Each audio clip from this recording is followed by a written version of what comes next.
தமிழகத்திலிருந்து NEET JE போன்ற தேர்வுகளுக்கு தயாராகும் மாணவர்களுக்கு வணக்கம். நம்ம என்சிஆர்டி புக்ல சாப்டர் வைஸ் அதுவும் தமிழ் எக்ஸ்பிளனேஷன் பார்க்கறதுக்கும் இப்ப கண்டினியூவா பார்க்கலாம். ஓகேவா? Fission of a covalent bond. ஒரு கோவலன்ட் பாண்ட் எப்படிலாம் பிரேக் ஆகும் அப்படிங்கிறது ஃபிஷன் அப்படின்னால பிரேக் ஆகும் இல்லையா? ஃபைன். ஃபியூஷன்னா ஒன்னா சேர்றது, ஃபிஷன்னா பிரியறது. A covalent bond can get cleaved either by heterolytic cleavage or by homolytic cleavage. So heterolytic ஆகவோ அல்லது homolytic ஆகவோ cleave ஆகும் அப்படின்னு சொல்றாங்க. Hetero அப்படின்னா அர்த்தம் டிஃபரண்ட் அப்படின்னு அர்த்தம். homo அப்படின்னா சேம்னு அர்த்தம். So heterolytic cleavage னா ரெண்டும் டிஃபரெண்டா கிளீவ் ஆகுதுன்னு அர்த்தம், ரெண்டும் டிஃபரெண்டா பிரேக் ஆக போகுதுன்னு அர்த்தம். ஹோமோலிட்டிக் கிளீவேஜ்ல ரெண்டும் ஒரே மாதிரி கிளீவ் ஆக போகுதுன்னு அர்த்தம். ஓகேவா? In heterolytic cleavage, the bond breaks in such a fashion that the shared pair of electrons remains with one of the fragment. So ஒரு bond break ஆகி ரெண்டு fragment கிடைக்கும் இல்லையா? இப்போ எக்ஸாம்பிள், இந்த இடத்துல ஒரு பால் இருக்குன்னு வச்சுக்கோங்களேன். இதை பிரேக் பண்ணா எனக்கு என்ன கிடைக்கும்? இப்படி ஒரு ஃபிராக்மெண்ட்டும் இந்த இடத்துல ஒரு ஃபிராக்மெண்ட்டும் கிடைக்கும். சரி, these two pieces are called the fragments. அப்ப இந்த ஃபிராக்மெண்ட்ல அவங்க என்ன சொல்றாங்கன்னா, shared pair of electrons remains with one of the fragment. இந்த ரெண்டுத்துக்கும் சேர்த்து தான் ஒரு பாண்ட் இருக்கும். எக்ஸாம்பிள், A bond B அப்படின்னா இந்த பாண்ட்ல என்ன அர்த்தம்? ரெண்டு எலக்ட்ரான்ஸ் இருக்குன்னு அர்த்தம். சோ பிரேக் பண்ணும்போது இந்த ஷேர்ட் பேர் ஆஃப் எலக்ட்ரான்ஸ் ரெண்டுமே ஏதோ ஒரு ஆட்டம் கிட்ட மட்டும் இருக்கு. எக்ஸாம்பிள், ஏ கிட்ட இருக்குன்னு வச்சுக்கோங்க. அப்ப A will become negative and B will become positive. ஏன்னா பி எலக்ட்ரானை லாஸ் பண்ணிடுச்சு, அதனால பாசிட்டிவ். ஏ பாண்டிங்ல இருக்கிற எலக்ட்ரான் இல்லாம எக்ஸ்ட்ரா நெய்பரிங் ஆட்டம் பி கிட்ட இருந்து எலக்ட்ரானை வாங்கிடுச்சு, அதனால அது மைனஸா இருக்கும். ஓகேவா? சோ இந்த மாதிரி பிரேக் ஆகுது. இதை ஹெட்ரோலிட்டிக் கிளீவேஜ் சொல்றாங்க. After heterolysis, one atom has a sextate electronic configuration. ஒரு atom கிட்ட என்ன இருக்குன்னா sextate electronic configuration. outermostல 6 electrons தான் இருக்குன்னு சொல்றாங்க. and a positive charge. so யார் கிட்ட 6 electrons இருக்கோ அவங்க பாசிட்டிவ் சார்ஜா இருப்பாங்க. and the other a valence octet with at least one lone pair on a negative charge.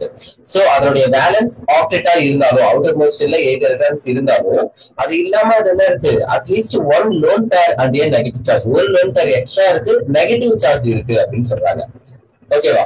So ஏ பின்னு ரெண்டு இருக்கு. ஒன்னு எலக்ட்ரான் செக்ஸ்டேட் ரூல்ல இருக்கு. செக்ஸ்டேட்னா 6 எலக்ட்ரான்ஸ் தான் இருக்கு, அது பாசிட்டிவ் சார்ஜா இருக்கும். இன்னொன்னு ஆக்டேட் ரூலை ஒபே பண்ணி 8 எலக்ட்ரான்ஸ் இருந்தாலும் அதை விடவும் 2 எலக்ட்ரான்ஸ் அதிகமா இருக்கும். One lone pair of electrons இருக்குன்னு சொல்றாங்க. ஒன் லோன் பேர்னா மொத்தம் 2 எலக்ட்ரான்ஸ். சரியா? சோ அப்ப 2 எலக்ட்ரான்ஸ் எக்ஸ்ட்ரா இருக்கு, நெகட்டிவ் சார்ஜா இருக்குன்னு சொல்றாங்க. Thus, heterolytic cleavage of a bromomethane will give methyl carbocation and bromide as shown below. So பாருங்க, CH3Br இதுதான் bromomethane or methyl bromide அப்படின்னு சொல்லலாம். இந்த காம்பவுண்ட பிரேக் பண்ணும்போது புரோபீனோ புரோமின் இருக்கு இல்லையா, இதே மாதிரி என்னது? Fluorine, chlorine, iodine. சோ இது எல்லாமே ஹாலஜன்ஸ். இது எல்லாமே என்னது? ஹாலஜன்ஸ். இந்த ஹாலஜன்ஸ் எல்லாமே எலக்ட்ரோ நெகட்டிவ் எலிமெண்ட். புரோமின் என்ன ஆகும்? மைனஸ் ஆகும். இந்த கார்பன் என்ன ஆகும்? பிளஸ் ஆகும். It takes 2 electrons. ஓகேவா? இது எலக்ட்ரானை லாஸ் பண்ணிச்சு, செக்ஸ்டேட் ரூலை ஒபே பண்ணும். அப்ப இந்த மெத்தில் கார்போகேட்டையான் இருக்கு இல்லையா, CH3+, இதுதான் செக்ஸ்டேட் ரூலை ஒபே பண்ணுது. இந்த புரோமின் என்ன பண்ணுதுன்னா ஆக்டேட்ல இருக்கு, OCTET ஆக்டேட்ல இருக்கு, பிளஸ் ஒரு லோன் பேர் எலக்ட்ரான்ஸும் இருக்கு, அதனால நெகட்டிவ் சார்ஜ் இருக்குன்னு சொல்றாங்க. Fine. A species having a carbon atom possessing sextate of electrons and a positive charge is called a carbocation. So எப்ப ஒரு ஸ்பீஷியஸ்க்கு sextate electron இருந்துச்சு, அதாவது 8 எலக்ட்ரான்ஸ் விட 2 கம்மியா இருந்துச்சுன்னா then அந்த ஸ்பீஷியஸ் பாசிட்டிவ் சார்ஜ்ல இருக்கும். அதுக்கு பேர் என்ன சொல்றாங்க? in case கார்பன் அந்த பாசிட்டிவ் சார்ஜ்ல இருந்துச்சுன்னா then it is called அந்த கார்பன் ஆட்டம் பொசசிங் இந்த மாதிரி இருந்துச்சுன்னா கார்போகேட்டையான் அப்படின்னு சொல்லுவோம். கேட்டையான் அப்படின்னா positive charge. So carbon cation charge இருக்கிறதால கார்போகேட்டையான். இயர்லியர் கால்டு, முன்னாடி எல்லாம் என்ன சொல்லிட்டு இருந்தாங்கன்னா கார்போனியம் அயான் அப்படின்னு சொன்னாங்களா. என்ன சொன்னாங்க? கார்போனியம் அப்படின்னு சொன்னாங்க. இப்போ நம்ம என்ன சொல்லிட்டு இருக்கோம்னா கார்போகேட்டையான் சொல்லிட்டு. ஓகேவா? So the methyl carbocation ion is known as methyl cation or methyl carbonyl ion. Okay. Carbocations are classified as primary, secondary or tertiary. So carbocations three types of primary, secondary, tertiary, depending on whether 1, 2 or 3 carbons are directly attached to the positively charged carbon. So positively charged carbon இருக்கு, அந்த carbon கூட எத்தனை carbon attach ஆயிருக்கோ அதை வச்சு அதை என்ன பண்றாங்க, பிரைமரியா செகண்டரியா டெர்ஷரியான்னு சொல்றாங்க. ஒரு கார்பன் இருந்துச்சுன்னா பிரைமரி. இன் கேஸ் கார்போகேட்டையான் இருக்கு, அது கூட 2 கார்பன் இருக்குன்னா then it is secondary. ஒரு கார்போகேட்டையான் இருக்கு,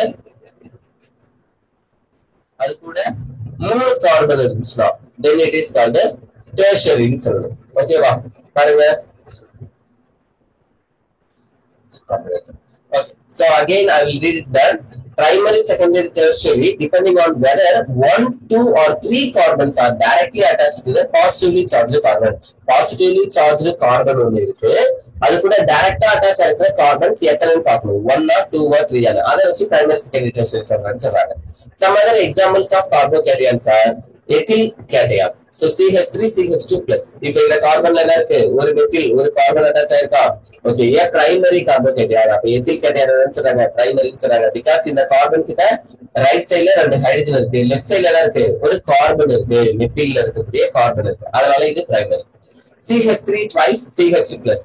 So இது ஐசோப்ரோபைல் கேட்டையான். இந்த ஐசோப்ரோபைல் கேட்டையான் என்ன சொல்றாங்க, செகண்டரி கேட்டையான் அப்படின்னு சொல்றாங்க. ஏன்னா இப்ப இந்த கார்பன்ல பாத்தீங்கன்னா இங்க எழுதுற CH3 CH3 இது கூட ஒரு H, இந்த C தான் பிளஸ் இருக்கு.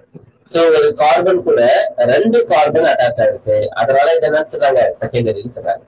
அண்ட் டெர்ஷரி பியூட்டைல் கேட்டையான் இருக்கு இல்லையா, ஒரு கார்பன் அது கூட 3 மெத்தில் இருந்துச்சுன்னா டெர்ஷரி பியூட்டைல் கேட்டையான்.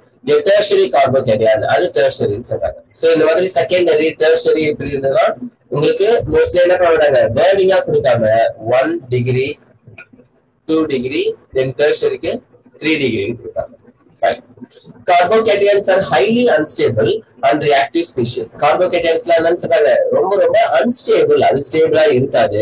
ஸ்டெபிலிட்டி இல்லனாலே அந்த காம்பவுண்ட் வேற ஏதாவது ஒன்று கூட ரியாக்ட் ஆகி ப்ராடக்டா மாறுது. சோ ரியாக்டிவ் ஸ்பீஷியஸ் அப்படின்னு சொல்றாங்க. ஓகேவா, நல்லா ஞாபகம் வச்சுக்கோங்க. இதுல stability is directly proportional to, correct or illa, inversely proportional to reactivity.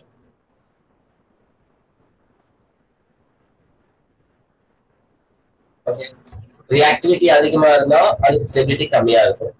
In case stability அதிகமா இருந்துச்சுன்னா அந்த காம்பவுண்டுக்கு reactivity கம்மியா இருக்கும். ஓகேவா, they are inversely proportional. இந்த விஷயத்தை ஞாபகம் வச்சுக்கோங்க. Alkyl groups directly attached to the positively charged carbon stabilize the carbocations due to inductive and hyperconjugation effect. So inductive effect na enna, hyperconjugation effect or Baker-Morgan effect ஒன்னு. இது ரெண்டுமே நம்ம இதுக்கு அப்புறம் இதே லெசன்ல நம்ம படிப்போம். சோ அடுத்த ஒரு 2 பார்ட்ல உங்களுக்கு அது கிடைக்கும், அப்போ உங்களுக்கு இன்னும் நல்லாவே புரியும். பட் இங்க சொல்ற வேர்டிங்ஸ்க்கு இந்த லைன்ஸ்க்கு மட்டும் நான் மீனிங் சொல்லிடுறேன். Alkyl groups directly attached to the positively charged carbon. So ஒரு கார்பன் இருக்கு, அந்த கார்பன் பாசிட்டிவ்லி சார்ஜா இருக்கு, அது கூட என்ன இருக்கு, மெத்தில் இருக்கு.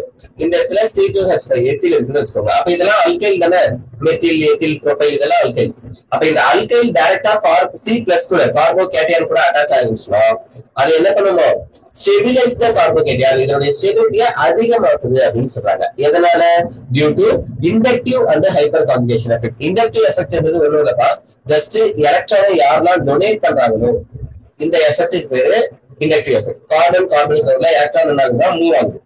ஓகேவா, இது ஏன் மூவ் ஆகுது, இங்க இருந்து யார் எடுக்கிறாங்க, எப்படி கொடுக்குது, இதெல்லாம் தான் நம்ம இண்டக்டிவ் எஃபெக்ட்ல படிப்போம். There are 2 types of effect, positive inductive effect, அதாவது plus I effect, minus I effect. Negative inductive effect, positive inductive எஃபெக்ட்னு 2 இருக்கு. ஓகேவா, சோ இதெல்லாம் பத்தி டீடைலா நம்ம அப்ப பார்க்கலாம். Which you will be studying in the section 8.7.5. என்ன சொல்றாங்க, இதே 8th சாப்டர்லயே நம்ம பார்ப்போம்னு சொல்றாங்க. And 8.7.9. The observed order of carbocation stability CH3+. So methyl carbocation இருக்கிறதுல stability ரொம்ப ரொம்ப கம்மின்னு சொல்றாங்க. CH3+ என்னது, methyl இல்லையா. Okay, then ethyl carbocation which is nothing but primary. Isopropyl கார்போகேட்டையான் இருக்கு, இது செகண்டரி. டெர்ஷரி பியூட்டைல் இருக்கு, இது டெர்ஷரி. அப்போ ஆர்டர் என்னன்னு கேட்டாங்கன்னா நீங்க இந்த மாதிரி சொல்ல தெரியணும். மெத்தில், ஓகேவா, மெத்தில் கேட்டையான், அதை விட பிரைமரிக்கு ஸ்டெபிலிட்டி அதிகம், தென் செகண்டரிக்கு அதிகம், டெர்ஷரிக்கு ரொம்ப ரொம்ப அதிகம். அப்போ நீங்க ஒரு விஷயத்த என்ன ஞாபகம் வச்சுக்கலாம், tertiary கார்போகேட்டையான் is more stable than secondary, which is more stable than primary, which is more stable than methyl. இது என்ன ஆர்டர்ல அப்படின்னா கார்போகேட்டையானுடைய ஸ்டெபிலிட்டில, யாருடைய ஸ்டெபிலிட்டில, கார்போகேட்டையானுடைய ஸ்டெபிலிட்டில. ஓகே, சோ கார்போகேட்டையான் ஸ்டெபிலிட்டி கூட சேர்ந்து சொல்றீங்களா, methyl cation, primary cation, secondary cation, then tertiary cation. Very good. These carbocations have trigonal planar shape. So இந்த carbocations என்ன shape இருக்கு அப்படின்னா trigonal planar shape இருக்குன்னு சொல்றாங்க. trigonal planar எப்படி இருக்குன்னு தெரியுமா, இது இருக்கு பாருங்க. சோ ஒரு கார்பன், அது கூட என்ன இருக்கு, 3 ஹைட்ரஜன் இருக்கு. ஐ ஹோப் யூ நோ, இதெல்லாம் நம்ம படிச்சோம், ஞாபகம் இருக்கா, சாலிட் வெட்ஜ் அப்படின்னு படிச்சோம். இது டேஷ்டு வெட்ஜ் இல்லையா, சரி. டேஷ்டு வெட்ஜ்ன்றது அப்சர்வர் கிட்ட இருந்து தூரத்தை போகும், சாலிட் வெட்ஜ்ன்றது டுவர்ட்ஸ் தி அப்சர்வர், புக்கு கிட்ட இருந்து அப்சர்வர் யார் பாக்குறாங்களோ பார்வையாளருடைய கண்ணுல குத்துற மாதிரி வரும். ஓகேவா, சோ இதெல்லாம் உங்களுக்கு தெரிஞ்சுனாலே ஓகே. இது வந்து ட்ரையாங்குலர் பிளேனர், ட்ரைகோனல் பிளேனர். ஓகேவா, இந்த மூணுமே ஒரே பிளேன்ல இருக்கும் அப்படின்னு சொல்றாங்க. சோ அதனாலதான் இது ட்ரைகோனல் பிளேனர். இதுதான் இங்க சொல்லியிருக்காங்க பாருங்க. These carbocations have trigonal planar shape with positively charged carbon being sp2 hybridized. So ரெண்டு விஷயத்தை நீங்க ஞாபகம் வச்சுக்கணும். கார்போகேட்டையானா இருந்துச்சுன்னா C+ இருந்துச்சுன்னா அது கார்போகேட்டையான். அதுலயே என்ன இருக்கு, பிரைமரி கார்போகேட்டையான், செகண்டரி கார்போகேட்டையான், டெர்ஷரி கார்போகேட்டையான் நிறைய இருக்கு. சோ இதுல எந்த கார்போகேட்டையானா இருந்தாலும் அதனுடைய ஷேப் என்னவா இருக்கும்னா ட்ரைகோனல் பைபிரமிடலா இருக்கும். என்னவா இருக்கும், ட்ரைகோனல் பைபிரமிடல். தென் அதனுடைய ஹைபிரிடைசேஷன் என்னவா இருக்குன்னு கேட்டா sp2 hybridized அப்படின்னு சொல்றோம். ஓகேவா, fine. Thus, the shape of methyl cation may be considered as being derived from the overlap of 3 equivalent sp2 hybridized orbitals with one s orbital of each of 3 hydrogen atoms. So, ஒரு hydrogen atom கூடயும் கார்பனுடைய sp2 hybridized orbital மொத்தம் 3 orbital இருக்கும். அதுல இருக்கிற ஒரு orbital தான் இந்த 1s orbital கூட சேர்ந்து என்ன பண்ணுதோ பாண்ட ஃபார்ம் பண்ணுது, ஹைபிரிடைசேஷன் இன்வால்வ் ஆகுதுன்னு சொல்றாங்க. ஓகேவா, ஃபைன். இப்போ இந்த இடத்துல பாத்தீங்கன்னா தெரியும், இந்த கார்பன் என்னதுன்னா sp2 ஹைபிரிடைசேஷன். இந்த ஹைட்ரஜன் இங்க இருக்கிறதுலாம் என்னது, sp2 ஹைபிரிடைஸ்டு p ஆர்பிட்டால் இல்லையா, இந்த இடத்துல ஒண்ணு இருக்கும்.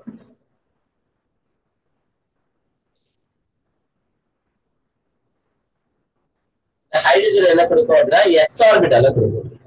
அப்ப sp2 s hybridization. இதுதான் இங்க இருக்காங்க. each bond may be represented as ஒரு பாண்டையும் நம்ம எப்படி எழுதணும், C வந்து கார்பன் வந்து sp2, ஹைட்ரஜன் வந்து 1s இல்லையா, அப்ப sp2s அப்படின்னு சொல்லி எழுதணும். சிக்மா பாண்ட் இந்த மாதிரி சிக்மா பாண்டா இருக்கும்னு சொல்றாங்க. The remaining carbon orbital is perpendicular to the molecular plane. அப்ப கார்பன்ல இருக்கக்கூடிய ரிமைனிங் ஆர்பிட்டால் என்னவா இருக்கும் அப்படின்னு கேட்டா பிளேனுக்கு பர்பெண்டிகுலரா இருக்கும் அப்படின்னு சொல்றாங்க. பிளேனுக்கு பர்பெண்டிகுலர் புரியுதா, இந்த பேப்பர்ல இருந்து பேப்பர் மேல நீங்க ஒரு பெண்ணையோ பென்சிலோ நிக்க வச்சா அது எப்படி இருக்கும், அந்த மாதிரி இருக்குன்னு சொல்றாங்க. அந்த contains no electrons in it. So ஒரு p ஆர்பிட்டால் எம்டியா இருக்கு, அது பிளேனுக்கு பெர்பெண்டிகுலரா இருக்கு, இந்த பேப்பருக்கு பெர்பெண்டிகுலரா இருக்கு. அட் தி சேம் டைம் அதுல என்ன இருக்காது, எலக்ட்ரான் இருக்காது, நோ எலக்ட்ரான்ஸ் அப்படின்னு சொல்றாங்க. ஓகேவா, the heterolytic cleavage can also give you a species in which carbon gets the shared pair of electrons. So heterolytic cleavage ல நம்ம இவ்வளவு heterolytic cleavage தான் பாக்குறோம், homolytic heterolytic பாக்குறோம். அந்த heterolytic ல என்ன சொல்றாங்க அப்படின்னா கார்பன் எலக்ட்ரான்ஸ் கார்பன் வந்து எலக்ட்ரான் ஸ்பீஷிஸ் லாஸ் பண்ணும் அப்படின்னு சொன்னோம். கரெக்டா, சரி. அப்படி பண்ணுச்சுன்னா அது கேட்டையானா மாறுது, அதுதான் கார்போகேட்டையான்னு படிச்சோம். இப்போ என்ன சொல்றாங்க பாருங்க, heterolytic cleavage can also give you a species in which carbon gets the shared pair of electrons. Carbon electron பேரை வாங்கிக்கிற மாதிரியும் சில நேரத்துல நடக்கும் அப்படின்னு சொல்றாங்க. For example, when group Z attached to the carbon leaves without electron pair, carbon கூட Z ஒரு group attach ஆயிருக்கு, இந்த இடத்துல பாண்ட் பிரேக் பண்றது, இங்க 2 எலக்ட்ரான் இருக்கு, 2 எலக்ட்ரானும் கார்பனுக்கு கொடுத்துட்டு Z என்ன பண்ணுது, Z பிளஸ்ஸா போகுது, Z கேட்டையானா போகுது. அப்ப கார்பன் வேற வழி இல்லாம 2 எலக்ட்ரான் வாங்கிட்டு என்ன மாறிடும், ஆனியானா மாறிடும், மைனஸா மாறும், ஆனியானா மாறும். சோ இது எப்போனா ஹை எலக்ட்ரோபாசிட்டிவ் எலிமெண்ட். எலக்ட்ரோபாசிட்டிவ் ஞாபகம் வந்துச்சா, very good. So alkali metals, alkaline earth metals, metals எல்லாமே என்னதுன்னா எலக்ட்ரோபாசிட்டிவ் இன் நேச்சர். ஆல் மெட்டல்ஸ், அது டிரான்சிஷன் மெட்டல் சரி, மெட்டல்ஸ் எல்லாமே எப்பயுமே என்னவா இருக்கும், எலக்ட்ரோபாசிட்டிவா இருக்கும். அப்ப அந்த மாதிரி மெட்டல்ஸ் ஒரு கார்பன் கூட அட்டாச் ஆகி இருந்துச்சுன்னா அப்போ கண்டிப்பா எனக்கு என்ன ஃபார்ம் ஆகும், கார்பேனியான் ஃபார்ம் ஆகும். ஈவன் நீங்க கிரிக்னாட் ரியேஜென்ட்டே எடுத்துக்கோங்களேன். எக்ஸாம்பிள் நீங்க படிச்சிருக்கீங்கன்னா கிரிக்னாட் ரியேஜென்ட் RMgX, இதுக்கு பேர் என்னது? Grignard reagent. ஓகேவா? இதுல மெக்னீசியம் அப்படின்றது alkaline earth metals. hope you know second group elements. ஓகேவா? 1s2 2s2 அந்த மாதிரி s2 ல இருக்கும். ஓகே, இந்த செகண்ட் குரூப் எலிமெண்ட்ஸ் மெக்னீசியம் ஒரு மெட்டல், எலக்ட்ரோ பாசிட்டிவ். அப்ப இது பிளஸ்ஸா இருக்கலாம். இந்த அல்கைல் பாண்ட் பிரேக் ஆச்சுன்னா என்ன ஆகும்? இந்த அல்கைல் ஆனையானா மாறும், மெக்னீசியம் பிளஸ்ஸா மாறும். சார் மெக்னீசியம் மைனஸ் ஆகுமா எலக்ட்ரான வாங்கிருக்குன்னு கேட்டா ஆகாது. That is what I am saying. Metals are always electro positive in nature. ஓகேவா? மெட்டல்ஸ் எப்பவுமே என்ன இருக்கும்? எலக்ட்ரோ பாசிட்டிவா இருக்கும். அப்ப பக்கத்துல இருக்க கார்பன் மைனஸ் ஆகும். So Z நீங்க மெட்டலா நினைச்சுக்கலாம். அவங்க Z மெட்டல்னு சொல்லவே இல்லை சார் கேட்டாங்க. I am saying this by my knowledge. Fine. Electron pair, the methyl anion CH3 minus is formed. So methyl anion அப்படின்னு ஒன்று form ஆகுது. Such a carbon species carrying a negative charge on the carbon atom is called carbanion. Carbon மேல plus இருந்துச்சுன்னா, carbon மேல plus இருந்துச்சுன்னா நம்ம என்ன படிச்சோம்? கார்போனியம் அயான் அப்படின்னு இயர்லியரா சொன்னாங்க இல்லையா? Carbonium ion. ஆனா நம்ம இப்ப என்ன சொல்லிட்டு இருக்கோம்? கார்போகேட்டையான் அப்படின்னு சொல்றோம். Okay, carbocation. இதே மாதிரி இப்போ என்ன சொல்றாங்கன்னா கார்பன் வித் நெகட்டிவ் சார்ஜா இருந்துச்சுன்னா, what ever it is, carbon இருந்து அது கூட 3 பேர் ஹைட்ரஜனா இருக்கலாம், இல்ல ஒரு ஹைட்ரஜன் ஒரு அல்கைல் 2 அல்கைல் எத்தனை வேணா இருக்கலாம் இல்லையா? அதை பொறுத்து நம்ம என்ன சொல்லுவோம்? பிரைமரி செகண்டரி டெர்ஷரி சொல்லுவோம். But whenever carbon atom has negative charge, then it is called a carbanion. ஓகேவா? Fine. So carbanion சொல்றாங்க. Carbon in carbanion is generally sp3 hybridized. இதுக்கு முன்னாடி கார்போகேட்டையான் படிக்கும்போது என்ன சொன்னோம் அப்படின்னா sp2 hybridization அப்படின்னு சொன்னோம். Trigonal bipyramidal shape. triangular planar இல்லையா? Trigonal planar or triangular planar அப்படின்னு சொல்றோம். இது எதுக்குன்னா C+ கார்போனியம் அயனுக்கு. சார் இப்ப கார்பேனியம் தானே படிக்க போறோம். அப்படியே சார் கார்போகேட்டையான் சொல்றீங்கன்னு சொல்லாதீங்க. When we have two opposite ions, then we have to compare their structures, compare their hybridization and study. So ரெண்டுத்தையும் கம்பேர் பண்ணி படிக்கும்போது தான் உங்களுக்கு என்ன ஈஸியா ரெண்டுமே மனசுல பதியும். ஃபைன். கார்போகேட்டையான்ஸ்னா பிளஸ், அது sp2 hybridization. ஓகேவா? Triangular planar. கார்பேனியான் அப்படின்றது என்னன்னா sp3 hybridization சொல்றாங்க. sp3 என்னது? டெட்ராஹெட்ரலா? Tetrahedral. So its structure is distorted tetrahedral. ஏன் டிஸ்டார்ட் ஆயிடுச்சு? டெட்ராஹெட்ரல் உருகுலைந்து இருக்கு அப்படின்னு சொல்றாங்க. அதனுடைய உருவம் கொஞ்சம் குலைஞ்சு இருக்கு, ஒரு மாதிரி வீணா போயிடுச்சுன்னு சொல்றாங்க. ஏன் சார் அப்படின்னு கேட்டா அங்க 3 தான் ஹைட்ரஜன் இருக்கு. CH3 கார்பனியான் 3 தான் ஹைட்ரஜன் இருக்கு. அப்ப மீதி ஒரு இடத்துல என்ன இருக்குன்னா லோன் பேர் 2 எலக்ட்ரான் எக்ஸஸா இருக்கு. அவங்க மைனஸ் சார்ஜ் இருந்துச்சு. அந்த எலக்ட்ரான்ஸ் இருக்கிறதுனால சோ இது ஒரு பிரமிடல் ஷேப்பா தான் எனக்கு தெரியும். எலக்ட்ரான் மறைச்சு பார்த்தா பிரமிடல் ஷேப்பா தெரியும். But it is tetrahedral. அந்த டெட்ராஹெட்ரல்லையும் ரெகுலர் டெட்ராஹெட்ரல்ல ஆங்கிள் எவ்வளவு இருக்கும் அப்படின்னா எல்லாத்துக்கும் நடுவுலயும் 109 degree 28 minutes அப்படின்னு இருக்கும். ஆர் நம்ம சிம்பிளா என்ன சொல்லிக்கலாம்னா 109.5 degree அப்படின்னு சொல்லிக்கலாம். ஓகே, இது டிகிரி 109.5 degree. சோ இதுதான் ரெகுலர் டெட்ராஹெட்ரல் ஆங்கிள். ஆனா இங்க லோன் பேர் இருக்கிறதுனால லோன் பேர் பாண்ட் பேர் அப்படின்னு ஒரு ரிப்பல்ஷன் இருக்கும் இல்லையா? Lone pair repulsion which is greater than lone pair bond pair repulsion, which is greater than another bond pair repulsion. ஓகேவா? சோ இதுல இங்க லோன் பேர் பாண்ட் பேர் இருக்குல்லையா? இந்த செகண்ட் ரிப்பல்ஷன் தான் இங்க இருக்கு. பாருங்க, மேல ஒரு லோன் பேர் இருக்கு, அது கூட ஒரு ஹைட்ரஜனும் பாண்ட் பேர்ல இருக்கு, அதுக்கு ரிப்பல்ஷன் இருக்கும். அப்ப இங்க ஆங்கிள் கொஞ்சம் சின்னதாகுமா? ஃபைன். இந்த விஷயத்துனால டிஸ்டார்டட் டெட்ராஹெட்ரல்னு சொல்லிருக்காங்க. Carbanions are also unstable. So carbocation எப்படி unstable, அதே மாதிரி carbanion unstable தான். அப்ப இதெல்லாம் நம்ம intermediates அப்படிங்கிற டாபிக்ல படிப்போம். ஸ்டேட் போர்ட் பசங்க intermediates என்ற டாபிக்ல படிப்பீங்க. So intermediates எல்லாமே highly reactive compounds. ஏன்னா அது unstable அவங்களே சொல்றாங்க. ஸ்டெபிலிட்டி கம்மியா இருந்தாலே reactivity எப்படி இருக்கும்? அதிகமா இருக்கும். Fine. Carbanions are also unstable and reactive species. இதுவும் ரொம்ப ரியாக்டிவா இருக்கும்னு சொல்றாங்க. The organic reactions which proceeds through heterocyclic bond cleavage. எத்தனை ஒரு ஆர்கானிக் ரியாக்ஷன்ல heterolytic bond cleavage நடக்குதோ அதெல்லாம் நம்ம என்ன சொல்லணும் அப்படின்னா ஆர் கால்டு அயானிக் ஆர் ஹெட்ரோபோலார். அந்த காம்பவுண்ட்ஸ் என்ன சொல்லணும்னா அயானிக் காம்பவுண்ட்ஸ் சொல்லணும். கேட்டையான் அயனியான் பிளஸ் மைனஸ்னு தெரியுது இல்லையா? அதனால அயானிக் காம்பவுண்ட்ஸ் சொல்றோம். அப்படி இல்லைன்னா ஹெட்டிரோபோலார் அப்படின்னு சொல்றாங்க. ஆக்சுவலா எலக்ட்ரோவேலண்ட் பாண்ட், அயானிக் பாண்ட் இன்னொரு பேர் வந்து எலக்ட்ரோவேலண்ட் பாண்ட், இப்படியும் நீங்க சொல்லலாம். ஓகேவா? Fine. So electrovalent bond or ionic bond or heteropolar or just polar reactions. Just நம்ம என்ன சொல்லிக்கலாம், cation formula heterolytic cleavage அந்த polar reaction அப்படி சொல்லிக்கலாம். Fine. So heterolytic cleavage அப்படின்னா என்ன கிளியரா புரிஞ்சுச்சா? கார்போகேட்டையான் கார்பேனியான் ரெண்டுமே ஃபார்ம் ஆச்சு. அதனுடைய ஹைபிரிடைசேஷன் என்ன, ஜியோமெட்ரி என்ன, எல்லாமே நம்ம பார்த்தோம். ஃபைன். இப்போ அடுத்தது என்ன கொடுத்துருக்காங்கன்னா ஹோமோலிட்டிக் கிளீவேஜ் ஒன்று கொடுத்துருக்காங்க. ஹோமோலிட்டிக்னா சேம் ஒரே மாதிரியே பிரியும்னு சொன்னோமா. One of the electrons of the shared pair in a covalent bond goes with each of the bonded atom. So பாருங்க ரெண்டு ஆட்டம் இருக்கு, A bond B அப்படின்னு ரெண்டு எலக்ட்ரான் சேர்ந்துல இந்த பாண்ட் ஃபார்ம் ஆயிருக்கும். இந்த பாண்டை பிரேக் பண்ணும்போது one of the electron goes each of the atom. So ஒரு எலக்ட்ரானும் ஒரு ஆட்டம்க்கு போகுதுன்னு சொல்றாங்க. அப்ப இந்த ஏரோவை அவங்க என்ன பண்றாங்க அப்படின்னா டபுள் ஹெட்டட் ஏரோவா போடாம சிங்கிள் ஹெட்டட் ஏரோவா போடுறாங்க. ஒரே ஒரு ஹெட், அதாவது பாதி ஹெட் தான் இருக்கு, இன்னும் பாதி இங்க போடணும், ஆனா அதை போடல.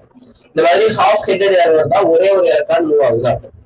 இப்படி இருந்துச்சுன்னா டபுள் ஹெட்டட் ஏரோவா இருந்துச்சுன்னா ரெண்டு எலக்ட்ரானும் மூவ் ஆகுதுன்னு அர்த்தம். சரியா? இந்த விஷயத்துல ஞாபகம் வச்சுக்கோங்க. சோ இத ஃபிஷ் ஹூக்னு சொல்றாங்க. பாருங்களேன், thus in homolytic cleavage the movement of a single electron takes place instead of an electron pair. Electron pair வழக்கமா எப்பவுமே என்ன ஆகும்னா ரெண்டு எலக்ட்ரான் ஷிஃப்ட் ஆகும் ஒரு பக்கம். ஆனா இங்க என்ன ஆகுதுன்னா சிங்கிள் எலக்ட்ரான், ஒரே ஒரு எலக்ட்ரான் மட்டும் தான் ஷிஃப்ட் ஆகுதுன்னு சொல்றாங்க. the single electron movement is shown by ரெண்டு எலக்ட்ரான் மூவ் ஆச்சுன்னா நம்ம என்ன பண்றோம், சாதாரணமா ஒரு ஏரோ மார்க் போடுறோம். அப்ப சிங்கிள் எலக்ட்ரான் எப்படி சார் சொல்றது அப்படின்னா is shown by half headed, பாதிதான் என்ன இருக்கு, ஹெட் இருக்குன்னு சொல்றாங்க. ஓகேவா? half headed arrow. இத என்னன்னு சொல்லலாம், ஃபிஷ் ஹூக்னு சொல்லலாம். மீனுடைய தூண்டில் இந்த மாதிரி தான் இருக்கும் பாக்கிறதுக்கு. இதுலதான் வந்து வாய் மாட்டிக்கிட்டு மீனை பிடிப்பாங்க இல்ல. சரி, அப்ப ஹாஃப் ஹெட்டட் ஏரோ அப்படின்னு சொல்றாங்க. இதை ஞாபகம் வச்சுக்கோங்க. இல்ல ஒன் எலக்ட்ரான் டிரான்ஸ்பர் ஆச்சுனாலே அதை ஹாஃப் ஹெட்டட் ஏரோன்னு சொல்லணும். அதுதான் ரெப்ரசென்ட் பண்ணணும். ஓகே. சோ அடுத்தது கர்வ்டு ஏரோ. அப்ப ஹாஃப் ஹெட்டட் ஏரோ ஆர் ஃபிஷ்டு ஏரோவுக்கு இன்னொரு பேர் தான் சொல்லிட்டாங்க, curved arrow அப்படின்னு சொல்லிட்டாங்க. Such cleavage results in the formation of a mutual species. அப்ப இந்த மாதிரி எல்லாம் பிரிஞ்சிச்சுன்னா என்ன சார் ஆகும், ரெண்டு எலக்ட்ரானையும் வாங்கிக்கிட்டா ஆனியன் ஆகும், ரெண்டு எலக்ட்ரானையும் லாஸ் பண்ணா கேட்டியன் ஆகும். ஆளுக்கு ஒரு எலக்ட்ரான் வாங்கினா என்ன சார் ஆகும்னா the atoms in its original state அப்ப நியூட்ரலா இருக்கும் அப்படின்னு சொல்றாங்க. ஆட்டம் ஆர் குரூப். சோ ஆட்டமா இருந்தாலும் சரி குரூப்பா இருந்தாலும் சரி அது ஒரு எலக்ட்ரான் வாங்கிச்சுன்னா அது நியூட்ரலா தான் இருக்கும். which contains an unpaired electron. அதாவது மேல ஒரே ஒரு எலக்ட்ரான் மட்டும் நம்ம வரைஞ்சிருப்போம். unpaired electron. pairedனா ரெண்டு எலக்ட்ரான் இருக்கும், unpairedனா ஒரே ஒரு எலக்ட்ரான் இருக்கும். அப்ப ஒரு எலக்ட்ரான் இருக்கிறதுனால என்ன சொல்றோம்னா these species are called free radicals ன்னு சொல்றோம். இது ரொம்ப இம்பார்ட்டன்ட் பா.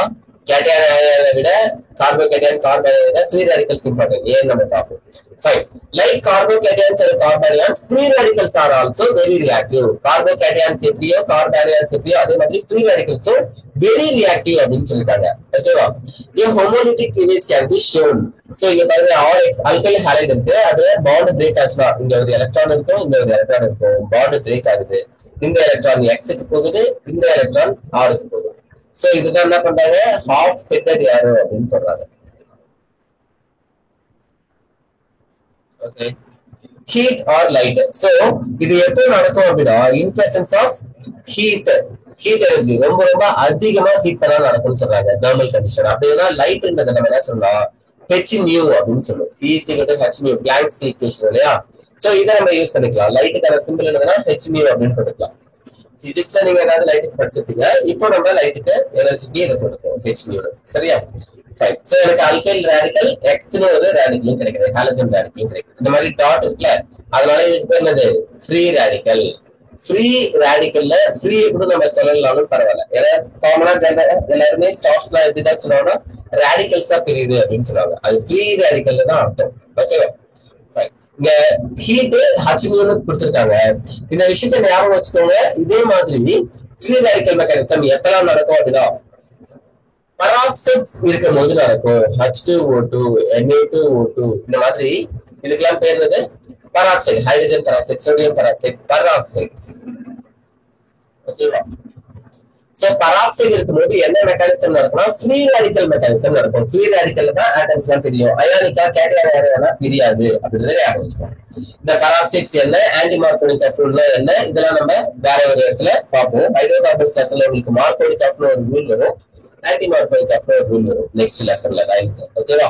அப்போ உங்களுக்கு என்ன இருக்குன்னா இந்த விஷயம் புரியும், பராக்சைட்ஸ் எப்படி இருக்கு, கராஷ் எஃபெக்ட்னா என்ன, இதெல்லாம் புரியும்.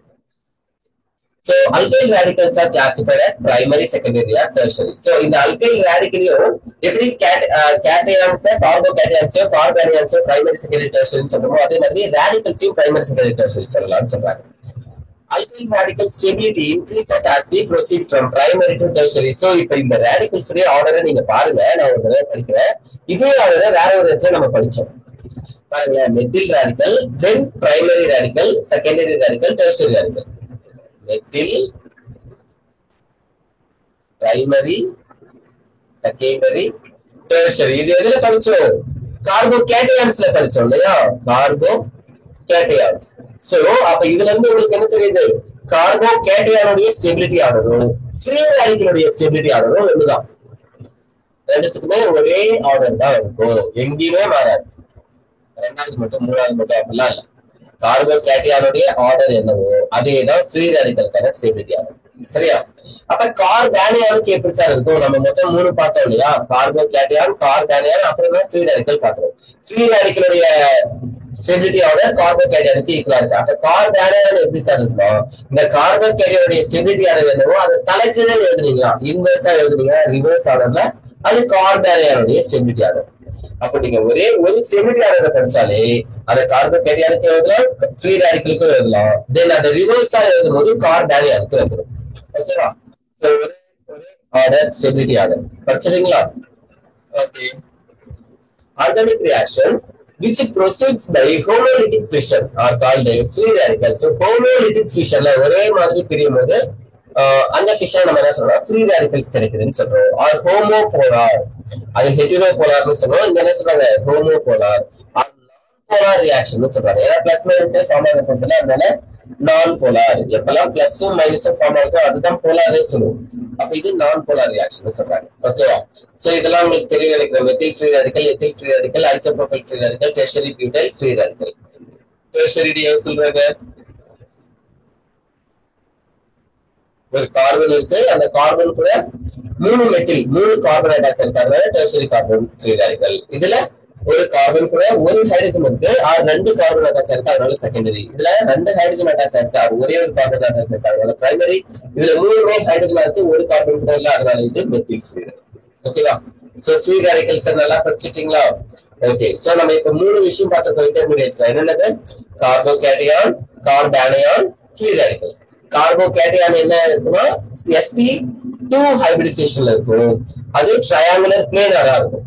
கார்பானியான் என்ன ஹைபிரிடைசேஷன் இருக்கா? sp3 ஹைபிரிடைசேஷன் இருக்கும், டிஸ்டார்டட் டெட்ராஹெட்ரலா இருக்கும். டெட்ராஹெட்ரல்ல ஒரு பொசிஷன் லோன் பேர் வரதுனால டிஸ்டார்டட் டெட்ராஹெட்ரலா இருக்கும்.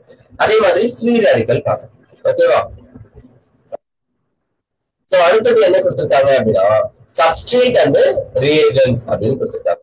சப்ஸ்ட்ரேட் அண்ட் ரியேஜென்ட் ஏற்கனவே நம்ம இத போன லெக்சர்ல பார்த்தோம் இல்லையா? யாரெல்லாம் கார்பன் தராங்களோ அவங்க எல்லாம் சப்ஸ்ட்ரேட் சொல்லுவோம், கார்பன் தராம யார் ரியாக்ஷன் சேர்த்தாங்களோ அவங்க நம்ம ரியேஜென்ட் சொல்லுவோம் அப்படின்னு பார்த்தோம். இப்ப இதுல பாத்தீங்க இன்னும் கொஞ்சம் டீடைலா கொடுத்துருக்காங்க. Ions are generally non formed in the reactions. Ions are generally not formed in the reactions of organic compound. Organic காம்பவுண்ட்ஸ்ல மோஸ்ட்லி நம்மளுக்கு என்ன ஒரு ரியாக்ஷன்ல அயான்ஸ் எல்லாம் ஃபார்ம் ஆகாது அப்படின்னு சொல்றாங்க. ஓகேவா? ஜெனரலா molecules has such participation in the reaction. Molecules as such participate in the reaction. It is convenient to name one reagent as substrate and the other as reagent. So அவங்க இங்க reagent பதிலா reactant னு கொடுத்திருக்கலாம். அது இன்னும் நல்லா இருக்கும். உங்களுக்கு தெரியுதா பாருங்க. It is convenient to name one reactant as substrate. ஒரு reactant நம்ம substrate நோ, other as இன்னொரு reactant reagent னு சொல்றோம். ஏன்னா ரெண்டுமே லெஃப்ட் சைடுல இருந்தா எடுத்துட்டு போறோம். Fine. So இப்ப இதுல பாருங்க engine substrate and the other one is called reagent. Okay. When carbon-carbon bond is formed, carbon-க்கு carbon-க்கு bond form ஆகுதுன்னா the choice of naming the reactant as substrate. எந்த reactant நம்ம substrate னு சொல்லணும்? எந்த ரியாக்டன்ட் ரியேஜன்ட் சொல்லணும் அப்படின்னா is arbitrary and depends on the molecule under observation. So நம்ம அந்த மாலிகுல்ஸ் அப்சர்வ் பண்ணி அதுக்கப்புறம் ஆர்பிட்ரரி அசியூம் பண்ணி இதுதான் இருக்கும் அப்படின்னு நம்ம வந்து சொல்லலாம். ஓகேவா? யார் ஒரே இடத்துல ஸ்டேபிளா இருக்காங்களோ அவங்க நம்ம சப்ஸ்ட்ரேட்னு சொல்லுவோம். யாரு அவங்க கூட வந்து அட்டாக் ஆகுறாங்களோ, எங்கேயோ இருந்து தூரத்துல இருந்து வந்து ஒருத்தவங்க கூட சேரப்படுறாங்க, சப்ஸ்ட்ரேட் கூட சேரப்படுறாங்களா, அவங்களுக்கு பேரு ரியேஜன்ட். ஸ்டேபிளா ஒரே இடத்துல இருக்கிறவங்களுக்கு பேரு சப்ஸ்ட்ரேட். ஸ்டேபிள் சப்ஸ்ட்ரேட் இப்படி ஞாபகம் வச்சுக்கீங்களா? சரி, ஆக்சுவலா சப்ஸ்ட்ரேட் எல்லாமே ஸ்டேபிளா இருக்கும் அப்படின்னு ஸ்டெபிலிட்டி வச்சு நான் சொல்றேன்ப்பா.